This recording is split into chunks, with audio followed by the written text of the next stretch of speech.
Iraq. The very name echoes through millennia of human history. This is Mesopotamia, the land between two rivers, the Tigris and the Euphrates. It is here, in this fertile crescent, that civilization as we know it was born. The Sumerians, the Akkadians, the Babylonians, they all called this land home. They gave us writing, the wheel, law codes, and astronomy.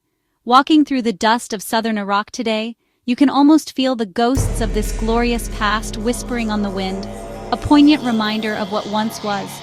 But the Iraq of today, the Iraq I have reported on for decades, is a fractured land. The echoes of its ancient glory are often drowned out by the harsh realities of the present. In southern Iraq, life is a daily struggle against forces that often feel overwhelming. This is the heartland of the country's Arab population, a complex mosaic of Shia and Sunni communities. For centuries, these groups coexisted, intermarried, and shared a common Iraqi identity. But in recent decades, this social fabric has been systematically torn apart. The seeds of sectarianism, sown by political actors both foreign and domestic, have grown into a forest of mistrust and violence. Poverty here is endemic, a cruel irony in a region that sits atop some of the world's largest oil reserves. In cities like Basra, the economic engine of Iraq, the infrastructure is crumbling. Clean water is a luxury, electricity is sporadic, and unemployment is rampant, especially among the youth. Crossing the checkpoint from federal Iraq into the Kurdistan region is like entering a different country. The tension in the air seems to dissipate, replaced by a palpable sense of order and calm. The landscape changes, rising from the flat plains into rolling hills and majestic mountains. But the most significant change is in the atmosphere. Here, in the land of the Kurds, a different story is being written. This region, primarily inhabited by the ethnic Kurdish population with its own language and culture, has managed to build a society that stands in stark contrast to the chaos engulfing the south. Peace is the foundation upon which everything else in Kurdistan is built. After decades of persecution and struggle, including the horrific Anfal genocide under Saddam Hussein, the Kurdish people cherish their hard-won security. This security has paved the way for remarkable prosperity. While Kurdistan receives a fraction of the national budget, and often nothing at all due to political disputes with Baghdad, it has cultivated a vibrant and growing economy. The great paradox of Iraq lies buried deep beneath its soil. The south, particularly the province of Basra, is the source of over 80% of Iraq's immense oil wealth. It is the economic heart of the nation, generating billions of dollars in revenue every month. Logically, this region should be a showcase of modernity and prosperity, a Gulf-style metropolis of gleaming towers and state-of-the-art infrastructure. Yet the reality on the ground is the complete opposite. Basra and its surrounding cities are crippled by neglect, decay, and a shocking lack of basic services. The wealth flows out from beneath the people's feet but never seems to trickle down into their lives. So where does the money go? The answer is a toxic cocktail of systemic corruption, political gridlock, and mismanagement. In stark contrast, the Kurdistan region has demonstrated a different approach. For years, Baghdad has used the national budget as a political weapon, frequently cutting off Kurdistan's allocated 17% share to punish the region for its independent energy policies or political stances. Despite this economic pressure, the Kurdistan Regional Government, or KRG, has managed to build a functioning economy from the ground up. By developing its own oil and gas resources and creating a stable environment for foreign investment, Kurdistan has achieved a level of self-sufficiency. In the face of relentless violence and despair, a quiet but steady exodus has been underway for years.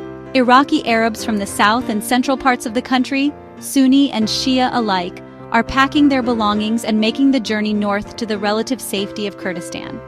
They are not crossing an international border, but for many, it feels like they are entering a new world. They are refugees in their own country, fleeing the chaos of their hometowns in search of the one thing Kurdistan can offer that their own government cannot: security. This migration is the most powerful testament to the deep divisions that define modern Iraq. I have met many of these families in Erbil and Sulaymaniyah. Their stories are heartbreakingly similar.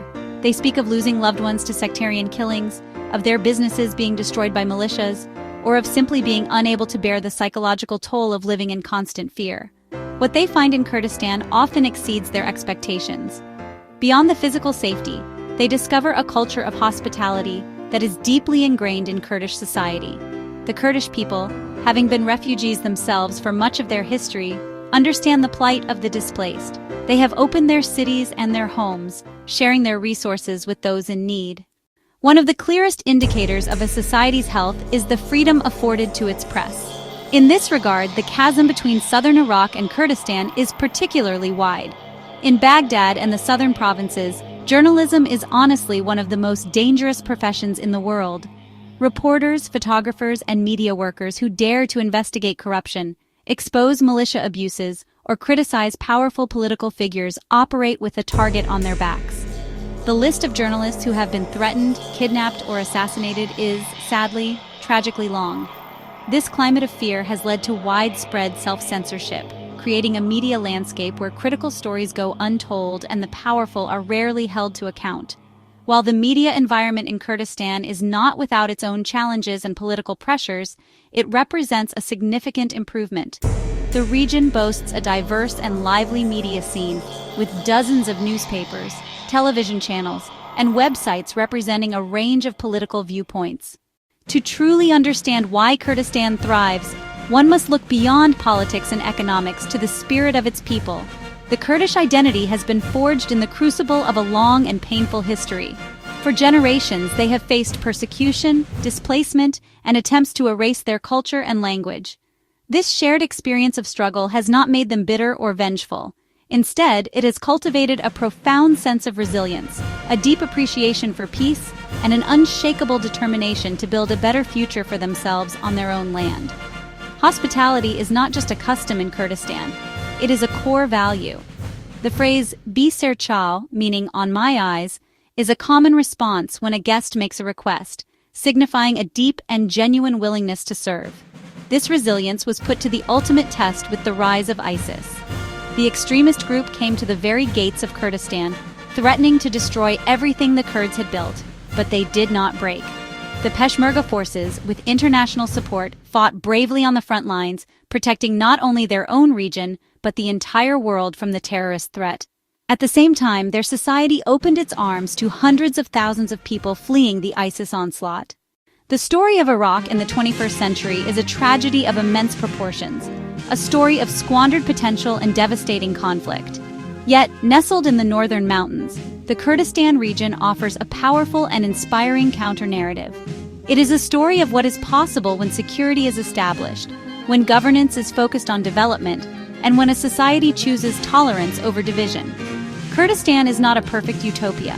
It faces its own internal political challenges, economic pressures, and struggles with governance. But its achievements, when measured against the backdrop of the chaos surrounding it, are nothing short of remarkable. It stands as a functioning, thriving, and peaceful society in a country that has known little of any of these things. The success of Kurdistan provides a crucial lesson for the rest of Iraq, and indeed for the wider Middle East. It demonstrates that a history of conflict and persecution does not have to dictate the future. It proves that with pragmatic leadership and a collective will, a society can pull itself out of a cycle of violence and build a foundation for peace and prosperity. Ultimately, Kurdistan stands as a beacon. In a region darkened by war, extremism, and failed states, it shines a light on a different path forward. It is a testament to the resilience of the human spirit and the enduring desire for peace, freedom, and dignity. The road ahead for all of Iraq remains long and difficult, but the Kurdish experience offers a vital blueprint. It is a source of hope that from the ashes of conflict, a new Iraq, stable, prosperous, and at peace with itself, can one day emerge. The world, and especially the long-suffering people of Iraq, must watch and learn from this remarkable experiment in the mountains.